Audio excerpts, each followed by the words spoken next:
Since the earliest days, people have sewn pieces of fabric together. Then, in the late 18th century, people started to try to create a machine that would do the job faster. Many attempts were made with limited success until 1810, when the first chain-stitch machine was made. Though dumbass never patented it, and so 20 years later, the first patented chain machine came into existence in France. It took some time, but they gained in popularity and spread into people's homes, even though some people weren't happy about it, and went and smashed up the earliest ones sold to a French factory. Yes, they were. Industrial Revolution. What you gonna do? A few years later, an American created the first lock. Wait, isn't this supposed to be about toy sewing machines? Why are we talking about this? Enough about the origins of sewing machines in general. Let's dive into the toys, pals.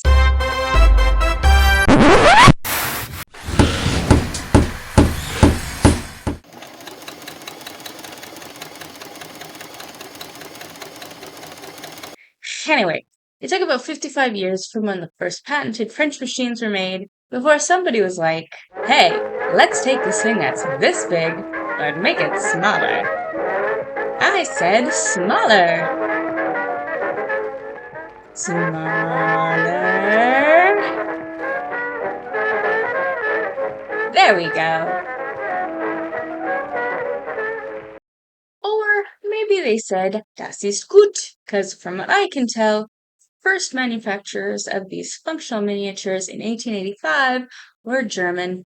Though not long after, you could be saying that is bloody brilliant, because a guy out of London started putting his out in 1886. A side note, there was one source I came across that said toy machines were made since the 1700s for girls to practice on, and I only mention it because if anybody Googles about toy machines, they might come across the site. But A, it's the only spot that I saw with that early of a date for toy machines. Everywhere else I saw cited the late 19th century is when the first ones were made. B, from everything I've read, there weren't even regular machines successfully made in the 1700s, and never mind a child's or miniature version. I mean, yes, some patents were issued for early attempts going as far back as the mid-18th century. However, they didn't work to any real degree of success and had to have major adjustments made for it to even potentially work. And C, sewing machines were first utilized in factories for mass production before they made their way into the home.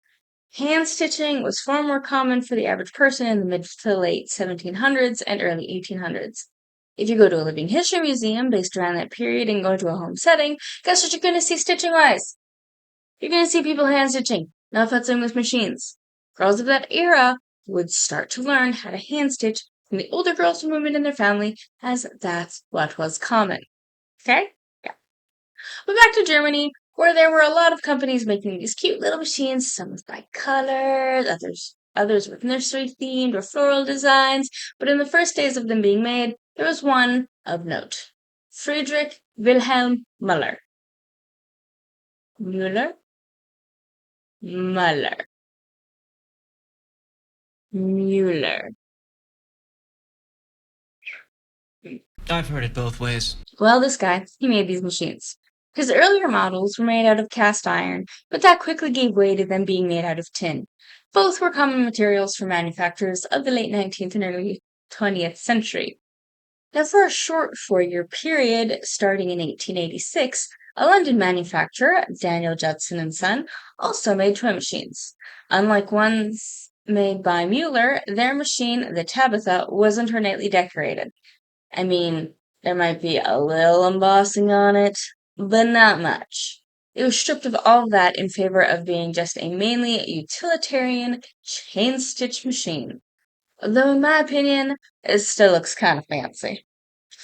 Unfortunately, the machines didn't last long as they didn't use tin, but brass, which didn't hold up long with long-term use since brass is so much softer than tin.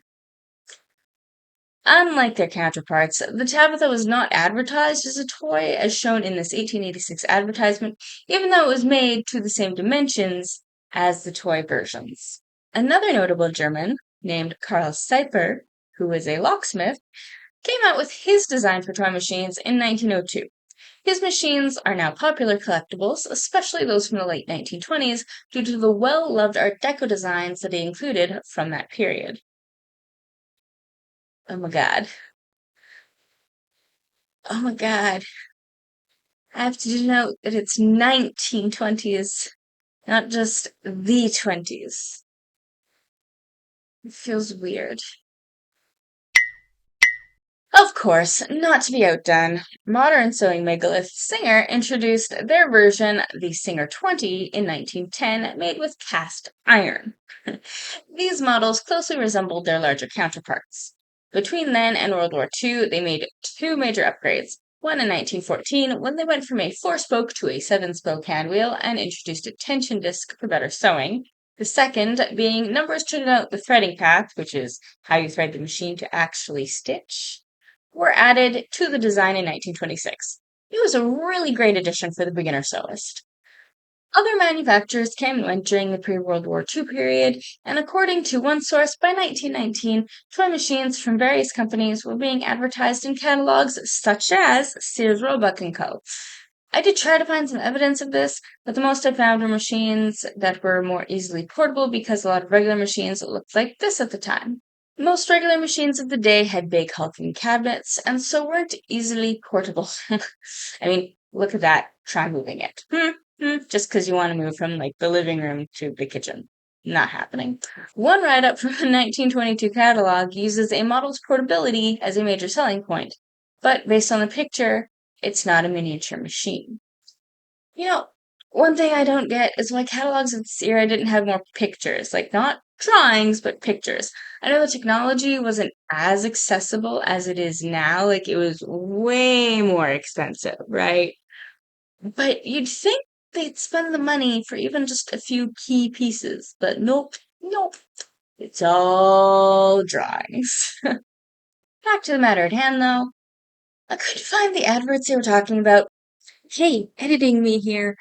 So when I was looking for stuff for something else, I came across a catalog I hadn't found before, because the universe does that sometimes, and I found this 1918 advert from a Sears catalog. So yeah, they were in it. They words. They were in them from at least 1918. So yeah, couldn't find them before, but found one now. So awesome. Anyway, back to the video. For some companies like Mueller, production didn't slow down until the start of World War II, when most factories around the world shifted to producing weapons and such for the war effort. After the end of World War II, their stitches were back in time, and companies started making the mini machines again. Mueller's factory was in the American zone, producing them with the name Canny on them for the American market, and Regina in other places. Casig worked out of the Brit zone and picked up where they left off, as did Singer. From what I could tell, most companies that made these toys in the pre-war era continued to use the parts from before the war, so the new models that came out weren't necessarily made until the 50s. As technology progressed, so did the features on toy machines. Mueller added lights and battery-operated foot pedals. Singer started to make these so handy using aluminum, or aluminium for our UK friends, in addition to other features such as electric motors as time went on. But the established toy sewing machine makers were not the only ones post-war. Other companies decided to dive into the waters of toy machines as well. Companies like Essex, Betsy Ross, and Vulcan joined the ranks of toy machines. Then the 70s hit. These toys were becoming less popular, plastic was a cheaper manufacturing material, and more production of a lot of things was being moved to Asia. This caused many short and long-standing companies like Mueller and Casig to close their factories altogether, and other companies like Singer downsized, moving a lot of their production to Asia. However, toy machines have never fully gone away, The one I have was made in the 80s by a company called Brewer, and a quick Google search under the shopping section brings this up. So if you want to get a kid in your life into sewing, or they decide they want to explore that themselves, you still have options that aren't a fully decked out machine. They just won't be awesome like the earlier versions, at least in my opinion. Anyway, that's the end of this abridged history of insert thing here. So until next time, pals, blessed be.